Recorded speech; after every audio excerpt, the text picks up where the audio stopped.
আলাদা দল গঠনের জল্পনা ওড়ালেন অভিষেক বন্দ্যোপাধ্যায়।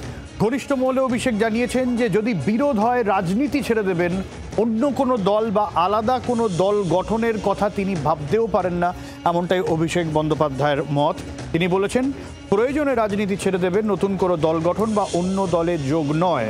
ঘনিষ্ঠ মহলে এমনই মন্তব্য অভিষেক বন্দ্যোপাধ্যায়। রাজীব রয়েছেন আমাদের সঙ্গে, কি খবর পাওয়া যাচ্ছে রাজীব এই নিয়ে?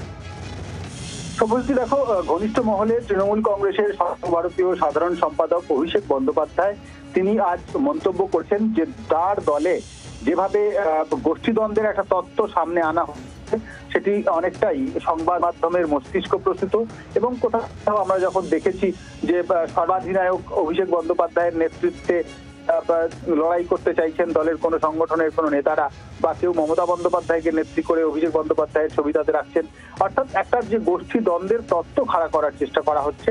এই জায়গায় ঘনিষ্ঠ মহলে অভিষেক বন্দ্যোপাধ্যায় আজকে স্পষ্ট করে জানিয়ে দিয়েছেন যে তিনি আগেও জানিয়েছেন, কিন্তু এবার আরো এক ধাপ এগিয়ে যা তিনি জানাচ্ছেন যে প্রয়োজন যদি হয়, কোনোদিন যদি সেরকম পরিস্থিতি আসে তার সঙ্গে দলের মতবিরোধ হয়, তাহলে তিনি রাজনীতি থেকে মুক্তি নিতে পারেন, রাজনীতি ছেড়ে দিতে পারেন, কিন্তু কখনোই অন্য কোনো দলে যোগ দেওয়া বা নতুন কোন দল গঠনের কোনো সম্ভাবনাই নেই, এরকমটা তিনি করবেন না। এর আগে আমরা দেখেছি কলকাতায় দলের কর্মীদের সঙ্গে, নেতাদের সঙ্গে বৈঠকে তিনি জানিয়েছেন যে তার যদি গলা কেটে দেওয়া হলেও তিনি অন্য কোনো দলে বা নতুন কোনো দল গঠন করবেন না।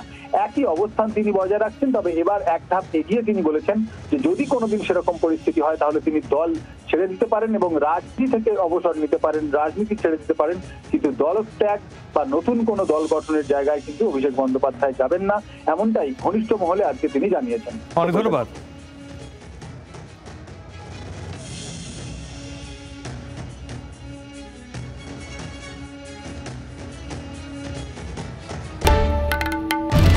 বাংলার আওয়াজ, বাঙালির আবেগ, জি 24 ঘন্টা।